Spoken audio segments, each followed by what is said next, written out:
राज्यात उन्हाचा चटका वाढतोय। काही ठिकाणी तापमानाचा पारा 40 अंशावर गेलाय। राज्यातील काही ठिकाणी हलक्या पावसाचा अंदाज व्यक्त करण्यात आलाय। तर राज्यातील इतर भागात उष्ण आणि दमट हवामानाची शक्यता वर्तवण्यात आली आहे। राज्यातील काही भागात आज पावसाचा अंदाज देण्यात आलाय। आज कोकणातील सिंधुदुर्ग तसंच मध्य महाराष्ट्रातील कोल्हापूर आणि सांगली जिल्ह्यात ढगाळ हवामानासह काही ठिकाणी ढगांच्या गडगडाटासह हलक्या पावसाचा अंदाज व्यक्त करण्यात आलाय।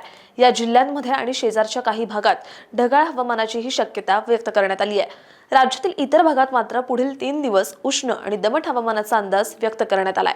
कोकणातील पालघर, ठाणे, मुंबई आणि रत्नागिरी जिल्ह्यात आज आणि उद्या उष्ण आणि दमट हवामानाचा अंदाज देण्यात आलाय। तर धुळे, नंदुरबार, नाशिक जिल्ह्यात आज तर जळगाव आणि अमरावती जिल्ह्यातही उष्ण आणि दमट हवामानाची शक्यता व्यक्त करण्यात आली आहे। अकोला, जालना जिल्ह्यात 3 दिवस उष्णता राहील असा अंदाज देण्यात आलाय।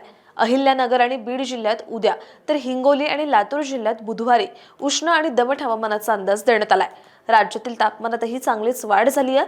अकोला येथे राज्यातील सर्वाधिक 40.9 अंश सेल्सिअसची नोंद झाली होती, तर सोलापूर येथेही 40.2 अंश तापमान नोंदवले गेले। विदर्भात सर्वच ठिकाणी 37 अंशाच्या पुढे तापमान आहे। किमान तापमानातही वाढ झाली आहे। अशाच हवामान अपडेटसाठी अॅग्रो वनला सबस्क्राईब आणि फॉलो करायला विसरू नका।